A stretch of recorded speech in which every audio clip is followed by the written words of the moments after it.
rage. I had thought it was a day for new beginnings, but the dazzling lights hid a cruel, sinister plot that nearly stole my grandson's life. I sat there, in the opulent ballroom of the Four Seasons Hotel, my heart a complicated tapestry woven from hope and worry. It was the second wedding for my son, Julian, and I, Alara, had prayed that this day would finally bring him the peace and happiness he deserved. By my side was Finn, my 6-year-old grandson, the light of my life. He sat in quiet contemplation, his clear blue eyes fixed on the miniature red toy fire truck that he was pushing back and forth on the pristine white tablecloth. Finn was all that remained of Serafina, my first daughter-in-law. Every time I reached out to adjust the small bow tie on his collar, I was caressing the memory of her gentle smile, a memory still as fresh as the morning dew. She had been gone for 3 years, leaving a raw, painful wound in Julian's heart that nothing seemed able to heal. The ballroom was a masterpiece of classic beauty. Bouquets of pristine white roses adorned every table, and the soft light of 1,000 candles reflected on the polished silver platters. Julian moved through the crowd, raising his glass and flashing a radiant smile to thank his guests. But I, his mother, saw the emptiness he was so desperately trying to conceal. From across the room, Victoria, the bride, resplendent in a shimmering beaded gown, posed for photos. Her smile was flawless, not a blemish on it, as if the world belonged to her. An odd, unsettling feeling twisted in my gut, a peculiar unease I couldn't shake. I told myself it was just a mother's anxiety. I turned to cut a small slice of cake for Finn.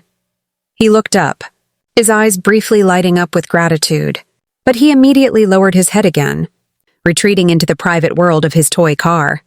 Finn, a child who had once been so lively and full of life, had become quiet and withdrawn ever since Victoria had entered our lives. It was as if the toy car was the only place he truly felt safe. Suddenly, the fire truck stopped. Finn's small hands gripped mine, cold as ice. A tiny, urgent voice, barely a whisper, escaped his lips. "Grandma, I want to go home now." His voice trembled, as if he were holding back a fear he couldn't express. My heart pounded in my chest. I bent down, placing a hand on his shoulder. "What is it, my love? Tell me." Finn shuddered, his lips pressed together. Then he whispered so softly that I had to lean in to hear, "Grandma, you haven't looked under the table, have you?" Those words were a cold blade to my soul. A horrible feeling of unease coiled in my stomach, suffocating me. I tried to stay calm, stroking his hair, but his panicked eyes were a clear warning I couldn't ignore. "It's all right, my love. Let me see," I said, trying to infuse my voice with calm. I carefully lifted the edge of the crisp tablecloth and peered into the shadows below the table. At first, I only saw chair legs and Finn's tiny shoes, and then my eyes landed on a small folded piece of paper. It lay there, a seemingly innocuous object, but its presence sent a shiver down my spine. Finn huddled closer to me, his small hand clutching my arm as if he were seeking shelter from a coming storm. I could feel his quick breaths, and every shiver seemed to scream that something was terribly wrong. I leaned down and with a trembling hand picked up the note. The festive sounds of the wedding, the laughter and clinking of glasses, faded into a distant roar. My world shrunk until it was just me, Finn, and that damned piece of paper in my hand. I unfolded it. The dim candlelight was enough for me to make out the scrawled writing. Table 8. Add shrimp to the child's meal. The blood in my veins turned to ice. Finn had a life-threatening shrimp allergy, a fact our entire family knew. A single piece of shrimp could kill him. My mind reeled. Who could be so cruel? Who could have orchestrated such a venomous plot on my son's wedding day? I squeezed Finn's hand, feeling his tiny fingers tremble in my palm. I shot up from my seat, not caring about the surprised looks from those around us. The elderly couple at our table stopped their conversation and looked at me with concern. I pulled Finn into a tight embrace, as if I were afraid he would vanish. The music and laughter continued, but for me, everything had become a heavy, suffocating silence. Memories of a life past flooded back, pulling me out of that sparkling ballroom and back to a time when our family was whole. I remembered Serafina like the morning sun through a window. Her smile was warm, her voice gentle. She was one of those rare people who just by being near, you felt a sense of peace. I remembered afternoons in our small house when Finn, then a toddler, would chase a colorful ball in the yard. Serafina would sit on the porch, a basket of vegetables in her lap, a radiant smile on her face as she watched her son. "Mom, try my chili," she would say, her voice full of pride. The most painful memory, however, was the night Finn had a high fever, his small body burning with heat. Serafina held him, tears streaming down her cheeks. "I'm so scared," she whispered. I stayed up with her until dawn, and when the fever finally broke, Serafina turned to me, her eyes red but with a faint smile. "Thank you, Mom. I don't know what I would do without you." I had thought that little family would be happy forever. But then, on one fateful afternoon, a cold voice on the phone announced there had been an accident. Serafina passed away instantly. Julian was a broken man, and Finn, then only 4, kept asking, "Grandma, where is my mommy?" I became his anchor, his only point of stability in a world that had suddenly become foreign and terrifying. And then Victoria walked into our lives. I had tried to welcome her, to see her through the eyes of a mother who only wanted her son to find happiness again. But deep down, I couldn't shake the unease. Her perfect, well-rehearsed smile, the way she would glance at the family photos on the wall, her eyes lingering on the picture of Serafina holding baby Finn. I remembered Finn's strange silence at the dinner table the night we met Victoria, the way he completely avoided her eyes. I remembered the flash of fear in his eyes when she tried to give him candy. My heart had constricted then. I remembered hearing her sharp voice when she thought no one was listening, telling Finn that he was acting like a child. The signs were all there, scattered like breadcrumbs. I had seen them, but I had chosen to ignore them. And now, they had culminated in a horrific plot on my grandson's life. I turned to Chloe, my adopted daughter, who was sitting next to Finn. Her eyes were full of worry as she saw the look on my face. "Take care of Finn, please," I said, trying to stay calm. Chloe nodded, pulling Finn closer like a protective shield. I moved with purpose, my feet heavy as lead, my heart pounding, urging me to act. I saw a group of servers near the bar. I recognized Noah, the young man who had brought food to our table. I went straight to him, holding out the note, and asked in a firm voice, "Do you know who sent this?" Noah looked at the note, and his face immediately went pale. The carefree smile vanished, replaced by a look of utter panic. "Oh my God, that's my note," he stammered. "A woman gave it to me, and I accidentally dropped it while carrying a tray." "Who gave it to you?" I demanded, the anger simmering. Noah took a step back, flustered. "I don't know her name, ma'am. She just told me to give it to the chef. The note didn't say who it was from." I stood before a ballroom full of strangers, the evidence of a vile crime trembling in my hand. In a single moment, I was going to tear down that beautiful lie. "You know my grandson has a severe shrimp allergy," I said, stepping closer to Noah, my voice low and dangerous. "A single piece of shrimp could kill him." Noah's face went white, his eyes wide with horror. He shook his head frantically, stammering, "Ma'am, I truly didn't know. I was just following the note. I didn't know anything about it." His voice cracked with a genuine, unfeigned horror. The other servers, sensing the tension, began to whisper among themselves, their eyes darting from me to Noah. I squeezed the crumpled note in my hand, feeling the cheap paper burn my skin. I wanted to scream, to shatter the fragile peace of this gilded room. But I knew I couldn't let emotion get the best of me. Finn was waiting for me, and I had to protect him. From inside the ballroom, the cheerful voice of the MC announced that the main course was about to be served. His words were a cruel reminder that time was running out, that a deadly trap could be waiting for my innocent grandson. Taking a deep breath, I forced myself to regain my composure. I could not remain silent. If I didn't act now, I would never forgive myself. I returned to the ballroom, the crumpled note in my hand, an undeniable accusation. The air was thick with the smell of roasted meat and sauce, but to me, it smelled of a lie. I saw Finn still huddled next to Chloe, his clear eyes filled with a primal fear, fixed on me as if I were his only refuge. I took his trembling hand, feeling his small fingers clutch my palm. And then, propelled by a strength I didn't know I had, I stood up. My voice, though trembling with intense emotion, was clear and firm, cutting through the music and conversation. "Excuse me, everyone, please. Before we begin the meal, there is something I need to clarify." The entire ballroom fell silent. All eyes, now filled with curiosity and concern, turned to table 8, where I stood with Finn by my side, and Chloe seated with a fierce determination in her eyes. The clinking of glasses ceased, the murmurs subsided, and the only sound I could hear was the frantic beating of my own heart. I held up the crumpled note, its scrawled words a silent accusation. "Who wrote this note requesting shrimp to be added to the meal of the child at table 8? I asked, my voice trembling with a mother's fury. A wave of murmuring swept through the crowd. Guests looked at each other, shaking their heads in confusion.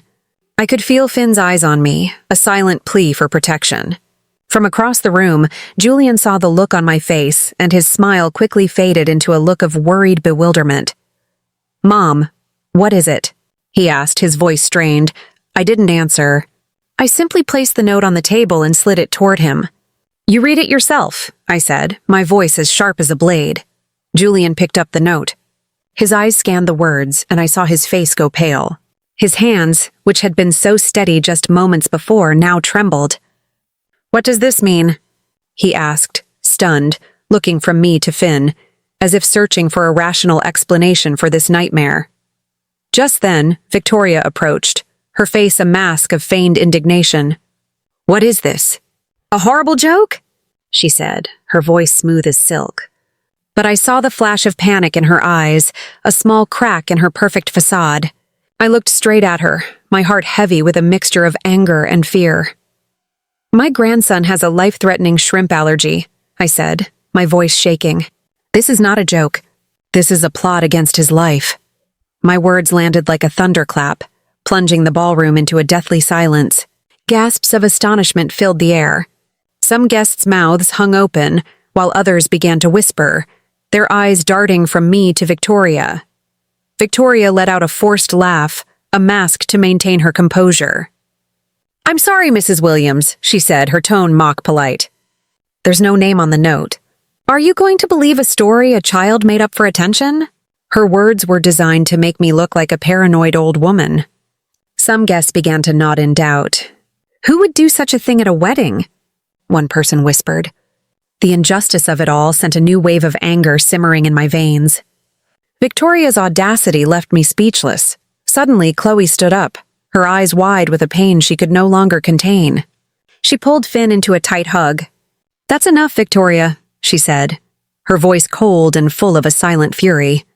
She stepped forward and with a swift, decisive motion slapped Victoria. The slap, sharp and resounding across the ballroom, was a final blow to the evening's facade. Everyone froze, even me. Victoria put a hand to her cheek, her eyes wide with shock, and then she turned to Julian, her face twisted in a calculated sob. "Do you see? She's mad with jealousy. She attacked me for no reason. What did I do to deserve this?" Chloe stood her ground, her fists clenched, her voice a low growl. "The only malicious person here is you. You wanted to harm an innocent child on your own wedding day." Her words were a cold accusation, hanging in the air. Doubtful looks began to focus on Victoria, and I saw her perfect facade finally crack. Julian stood motionless, his eyes flickering between me, Chloe, and Victoria. "Chloe, calm down," he said, his voice trembling with a terrible uncertainty. Victoria tried to maintain her false composure, but her hands were shaking. "This is slander. I'm sure someone planted that note there to ruin our wedding." Her voice was sharp, almost desperate. I couldn't stand her deception any longer. The rage that I had held back for so long finally erupted. I slammed my hand on the table, making the glasses rattle. "Enough!" I yelled, my voice so loud and cold that it silenced the entire jazz band. "Noah, get over here!" The young server, Noah, approached from a corner, his face ashen with fear. His eyes darted back and forth, trapped between the truth and the coming storm. I held up the note, my voice trembling but firm. "Confirm it. Is this the note you received?" Noah nodded his head frantically, stammering, "Yes, ma'am, that's it." A woman from another table gave it to me, and I accidentally dropped it while carrying a tray. I felt my blood boil, but I forced myself to stay calm, knowing all eyes were on us. Victoria rushed to interrupt, her voice sharp and desperate. "You're mistaken. I don't know anything about that." But before she could finish, a weak, pained voice cut through the air. "It wasn't my sister Ava who gave me the note." Gloria, Victoria's younger sister, stood up, her face streaked with tears. "She asked me to give it to the server. I swear I didn't know what was inside." A gasp of astonishment rippled through the ballroom. My heart softened as I looked at Gloria. She was only 18, and her eyes were filled with deep confusion and anguish. Victoria whirled around, her face twisted with rage. "Shut up, Gloria! How dare you lie to ruin your own sister?" I had witnessed the desperate confession of a sister who had exposed a life of lies. In a single moment, the perfect illusion of a new beginning shattered before our very eyes. Gloria backed away, trembling from head to toe, and said between sobs, "I'm not lying, sister. I only did what you asked." Her words were a dagger plunged into Victoria's lies, leaving the entire ballroom in a state of disbelief. A family member shook his head, his voice choked with disappointment. "How can someone be so heartless towards an innocent child?" Amidst the chaos, Chloe stepped forward, pulling Finn even closer, her voice turning cold. "If you continue to deny it, we can request a security camera check in the ballroom. Everything will be made clear in a moment." Her words were like a stone thrown into a still pond, sending ripples of panic through Victoria. Victoria's face turned gray, her lips were pressed together, and her eyes desperately searched for an escape. But there was no escape now. She did not say another word, and that silence, to me, was the clearest confession of all. Julian stood motionless, his hand trembling on Finn's shoulder, looking in horror at the woman he had just called his wife. His voice cracked as if he were trying to hold on to the hope that it was all a misunderstanding, but his eyes, flickering from the note to Finn and then to Victoria, already told a painful truth. I saw his heart break, just as mine had when I first discovered the plot. An uncle stood up and shook his head in disgust. "Unbelievable. Such malice on such an important day." After Chloe's challenge, a heavy, suffocating silence descended upon the ballroom. Victoria, the woman I had tried so hard to accept into my family, stood there, her face pale and her lips pressed together, searching for one last excuse. But the truth had been exposed, and she had nowhere left to run. Julian, my son, walked slowly towards her, his face strained and his eyes red. "Victoria," he said, his voice a broken plea. "Tell me the truth. Is it true?" He was begging for a fragile glimmer of hope that it was all a mistake. But I knew that deep down, he had already accepted the painful truth. Victoria took a step back, her perfect smile replaced by a contorted expression. "You don't believe me?" she said in a broken whisper, trying to cling to Julian's last shred of trust. "It was all their plan. I didn't do anything." But her words sounded weak, like a dying breeze. I looked at her, my heart heavy with a mixture of anger and a deep sadness. This woman, who I had thought would bring happiness to my son, was now a complete stranger, a dangerous entity I had failed to see. Chloe placed a hand on Julian's shoulder, her voice shaking with barely restrained fury. "Finn almost died because of this woman." Her words were as sharp as a knife. Victoria shrieked desperately, "Shut up! You're just a jealous interloper." But Chloe didn't flinch. She stood her ground, a shield for Finn. "How dare you call me an interloper? Look this child in the eye and tell him you didn't try to harm him." Finn clung to me, his small hand clutching mine as if he were afraid of being pulled into this nightmare. The guests began to stand up, their murmurs a chorus of disgust.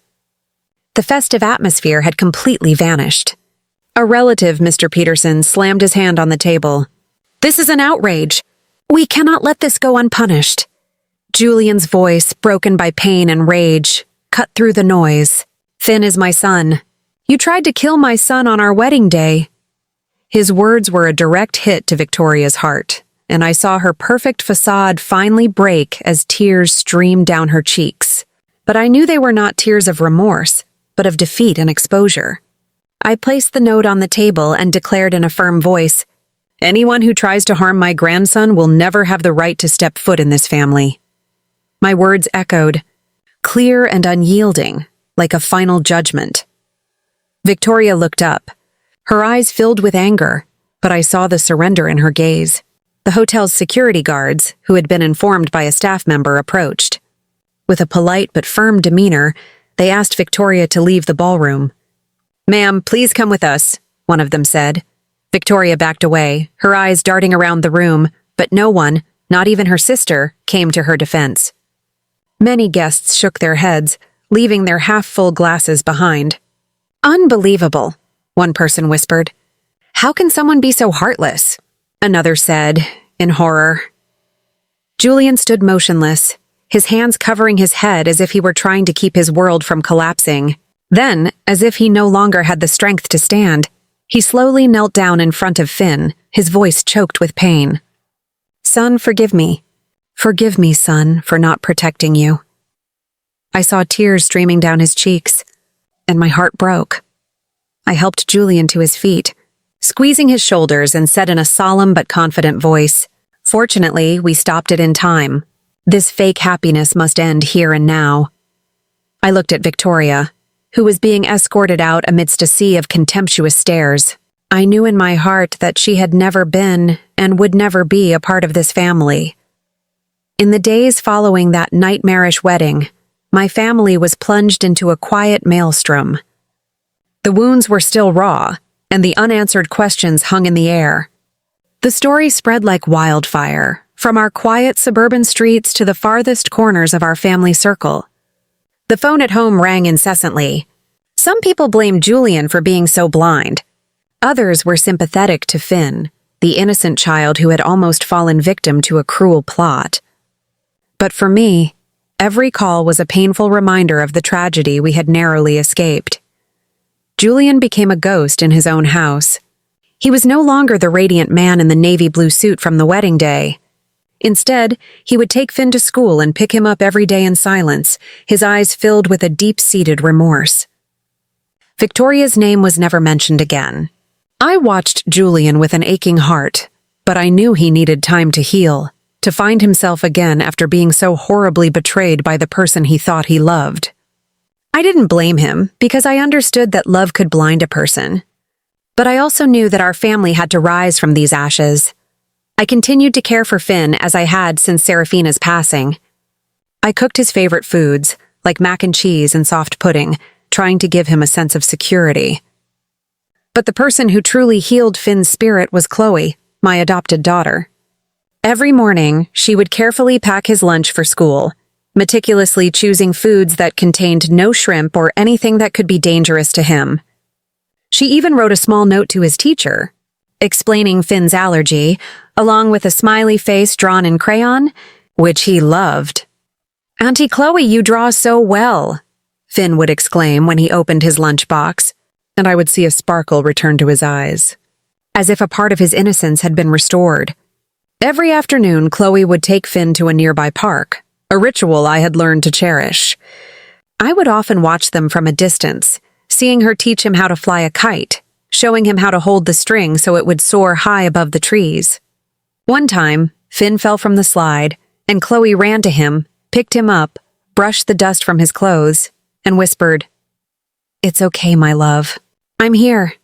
Finn's clear laughter, a sound I thought I had lost forever, would echo in the air, a soothing balm to my weary heart. I looked at Chloe with a boundless gratitude. She was not just a sister to Julian. She was like a second mother to Finn, filling the void that Serafina had left. One night, when Finn had a high fever, I saw Chloe stay up all night by his side. She sat on a chair next to his bed, placing cool cloths on his forehead while she gently told him the story of a brave sparrow who flew through a storm. I stood at the door, silently observing. I also noticed that Julian's eyes had been fixed on Chloe for a long time. It was a complex gaze, full of gratitude, but also a deep regret, as if he finally realized something he had been too blind to see. I didn't say anything. I just quietly retreated, giving them their space. But in my heart, a small flame of hope began to flicker, a hope that perhaps there was a light at the end of our family's dark tunnel. One evening, during one of the rare dinners where we all sat together around the table, the warm, comforting aroma of the spaghetti I had prepared filled the air. Finn suddenly looked up, his clear eyes fixed on Chloe. "I want Auntie Chloe to be my mom," he said in a small but clear voice, as if it was something he had been thinking about for a long time. Everyone at the table fell silent. Chloe's cheeks turned crimson, and she lowered her head, clutching her spoon as if to hide her embarrassment. Julian froze, his eyes glistening as if Finn's words had touched a very deep, painful chord in his heart. I smiled, a genuine, warm smile. I placed a hand on Julian's shoulder and said in a gentle, knowing voice, "True happiness, my son, does not come from a grand wedding dress. It comes from a sincere heart that knows how to love." Julian looked at me, then at Chloe, and I saw a small spark of hope begin to shine in his eyes. Time passed, and Victoria vanished from our lives like a toxic breeze. Finn returned to being a happy boy, always clinging to Chloe with his red toy car and a drawing she had made for him. I watched him run and play in the yard, feeling an immense sense of relief, but also a pang of sorrow, thinking of all he had gone through. A few days later, Julian came to me. He looked tired, but there was a quiet determination in his eyes that I hadn't seen in years. "Mom," he said, his voice low and firm, "I need to talk to you, alone." We sat in the living room, the late afternoon sun casting long shadows on the floor. "I've been looking into it," Julian began, his hands clenched in his lap. "About Victoria's family. Her father, a prominent businessman, went through a very public scandal a few years ago. They lost everything. But the strangest thing is, the scandal was only covered by a small, almost defunct newspaper." My heart sank. "What are you saying, Julian?" He looked at me, his eyes filled with a painful realization. "Her father owed my company a lot of money. A huge amount. The scandal conveniently disappeared after they filed for bankruptcy, and all of his assets were transferred to Victoria's name a few months before she met me. It was all a setup. A scheme to access my money and restore her family's fortune. Marrying me wasn't for love. It was a desperate business transaction. A cold wave washed over me. The cruel note, the callous words to Finn. It all fell into place with a horrifying logic. It wasn't just about my grandson's life. It was about greed, pure and simple. I tried to warn you about Victoria. I noticed the way she carefully avoided eye contact when I asked about her family, and the way her laughter always seemed too loud, too forced. But Julian, blinded by the image of a perfect woman, brushed it off as my anxiety. I had a persistent feeling that she saw me as a romantic rival, a threat to her perfect world. I remember a conversation with her a few weeks after Julian proposed.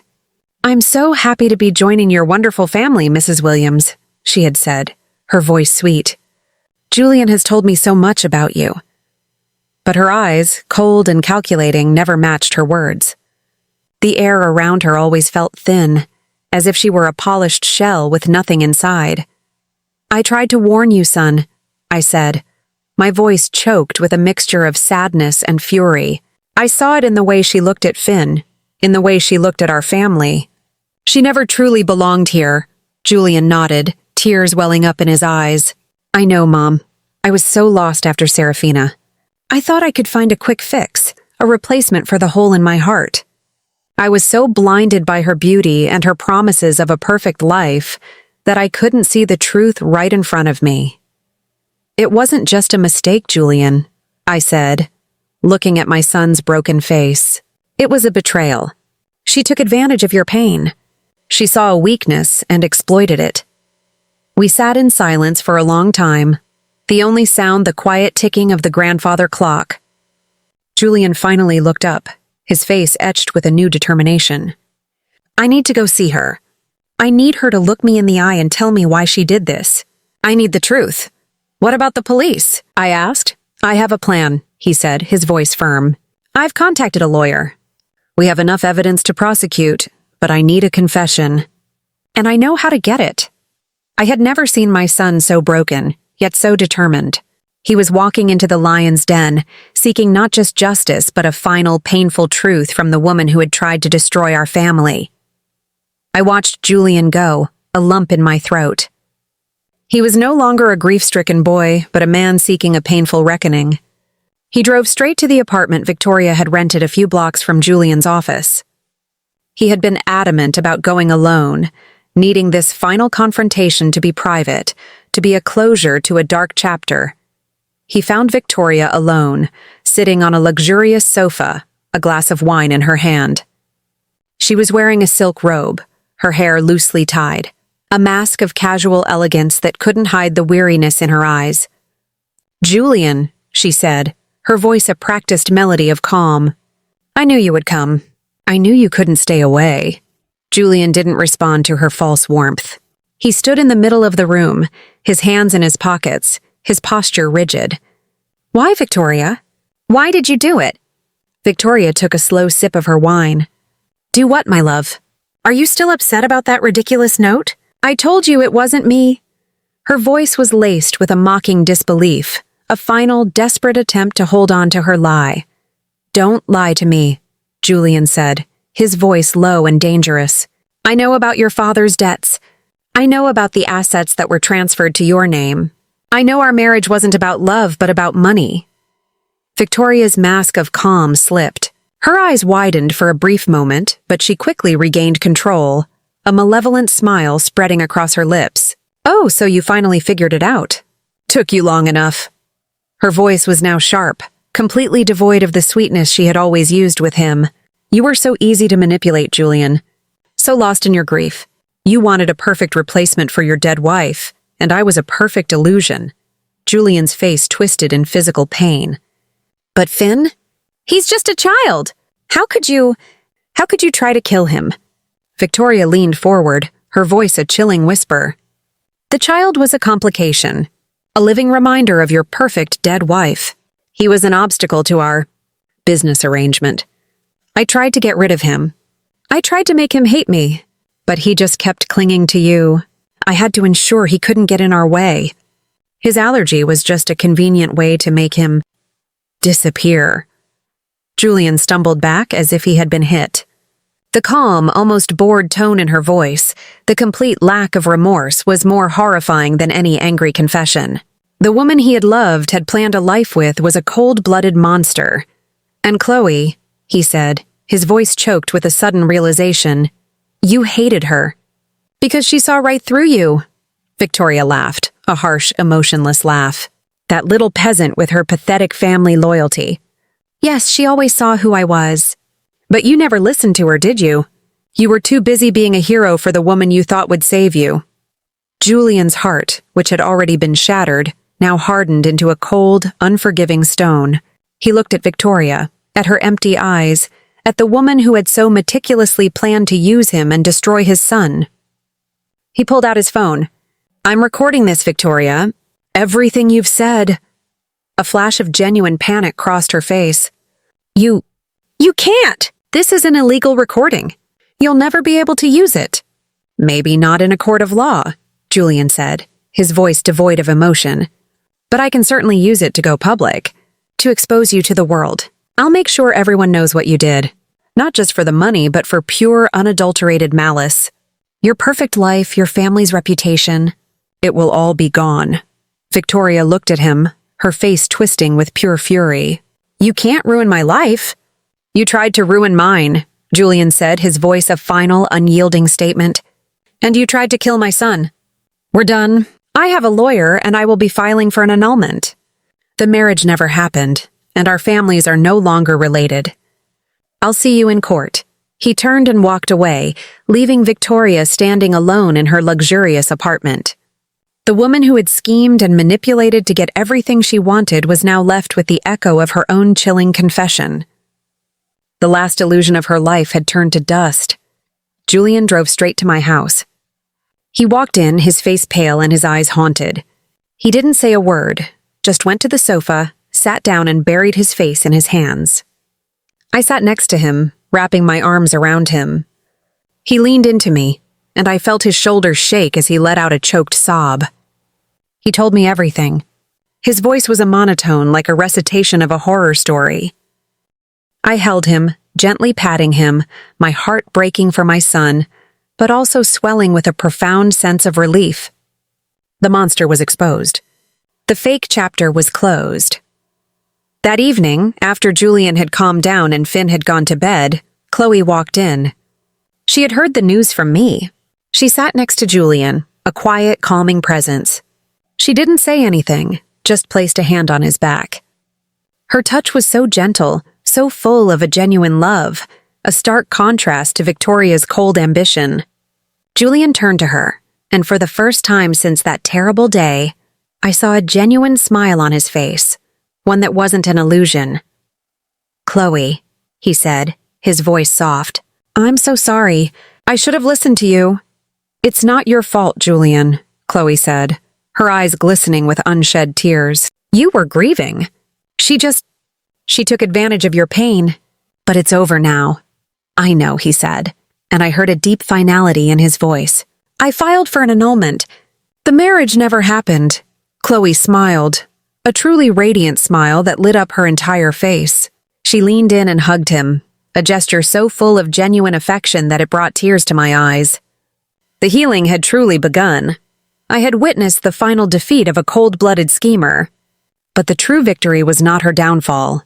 It was the quiet, arduous process of my family's rebirth from the ashes. The days that followed were a whirlwind of legal procedures and emotional recovery. Julian's lawyer, a sharp and determined woman named Ms. Reynolds, acted quickly. With the evidence Julian had collected and Gloria's testimony, the annulment was surprisingly swift and painless. The marriage was officially erased from the record as if it had never happened. Victoria, now facing potential legal action and public shame, retreated into the shadows.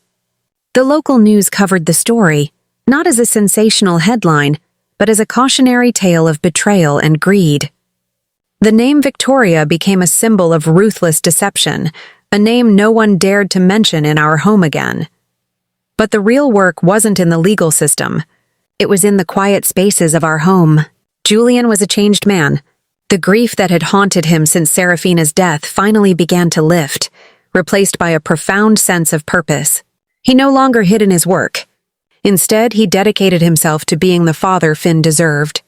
He was there at every school event, at every soccer practice, cheering Finn on with a fierce and unwavering pride. Finn, in turn, blossomed under his father's renewed attention. His laughter returned, brighter and more joyful than ever. He was a happy, confident boy again, a living testament to the power of family love. And at the center of this new life was Chloe. Julian's gratitude for her was a silent, constant presence, a quiet devotion that was more powerful than any words. He would often just look at her, his eyes filled with a love so deep and profound that it took my breath away. He was no longer looking for a replacement for Serafina. He was looking at a woman who had been his rock, his truest confidant. He was looking at his future. One afternoon I was in the kitchen preparing dinner when I saw them in the living room. Chloe was sitting on the floor, helping Finn with his drawing, her head bent in concentration. Julian was on the sofa watching them, a serene smile on his face. He watched them with a love so pure, so genuine, that it brought tears to my eyes.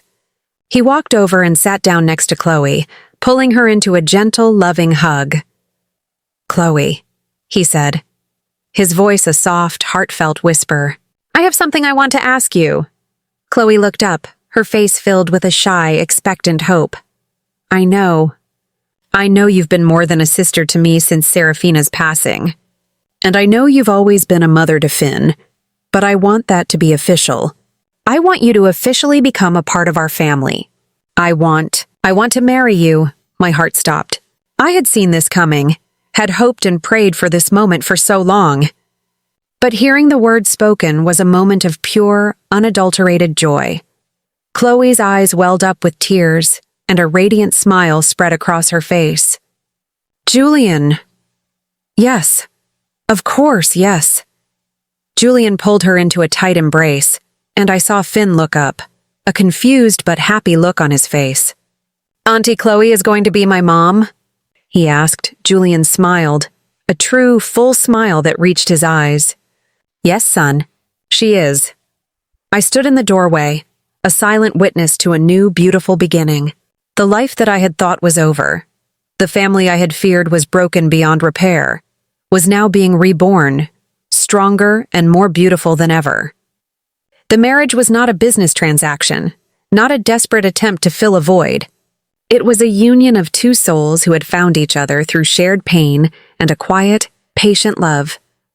It was a testament to the fact that true love is not a lightning bolt, but a quiet, constant presence, a love that grows in the silence, in shared sorrows, and in the unwavering loyalty that holds a family together. Julian and Chloe decided to have a simple, intimate wedding in our backyard. There were no elaborate decorations, no hundreds of guests, no grand dresses. Just our closest family and friends, a quiet ceremony under the shade of an old oak tree, and a simple reception with music and laughter. It was a wedding that was completely different from the last one, a celebration of genuine love, not of a beautiful lie. Finn, now a happy and confident boy, stood by his father, a proud smile on his face. Chloe, in a simple white dress, looked more beautiful than ever, her face radiant with a deep, quiet joy. And Julian, his eyes filled with a love so pure, so genuine, looked at her as if she were the only woman in the world. As he read his vows, his voice was filled with a sincerity that brought tears to everyone's eyes.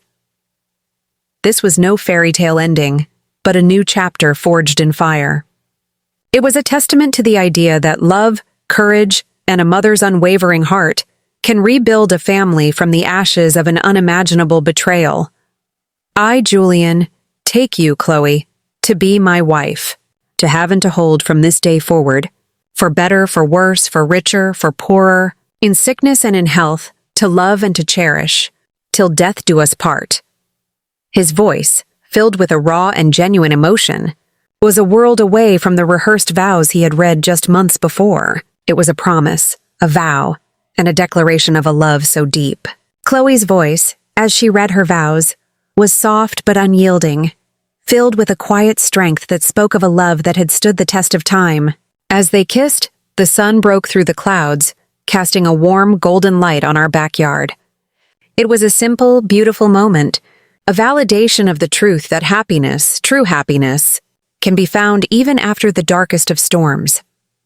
Julian and Chloe moved into a new home, a quiet house with a large yard where Finn could run and play.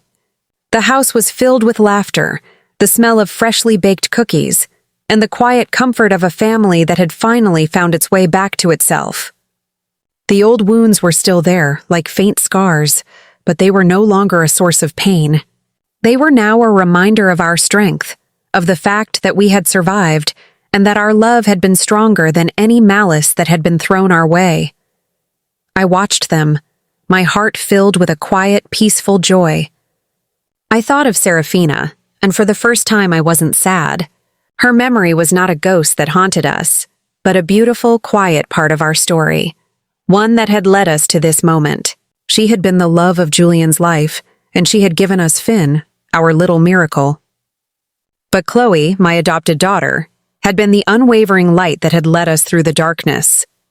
She was the one who had held us together when we were falling apart. She was the one who had shown Julian what true love was, a quiet, constant presence, a love that wasn't about grand appearances, but about a sincere and loyal heart. Looking at my family, I finally understood something very important. Family is not always built on blood. Sometimes it is chosen. It is built on courage, on the unwavering loyalty to protect each other from darkness and danger. It is built on sacrifice and the genuine affection that brings a lasting happiness, not a fake appearance. This is a story I want all of you to remember, a story not of a broken family, but of a family that was reborn. I want you to remember to listen to your heart, Sometimes a small, quiet voice can be the one to save you, and it is kindness, not revenge, that leads us out of our darkest nights. I wonder, if you were in my position, what would you have done? Would you have chosen silence to maintain a false peace, or would you have dared to face everything to reclaim your own voice and protect those you love? I want to know your opinion, because every story can be a candle that lights the way for others. And I hope, with all my heart, that the courage to choose love will lead all of us to a better day.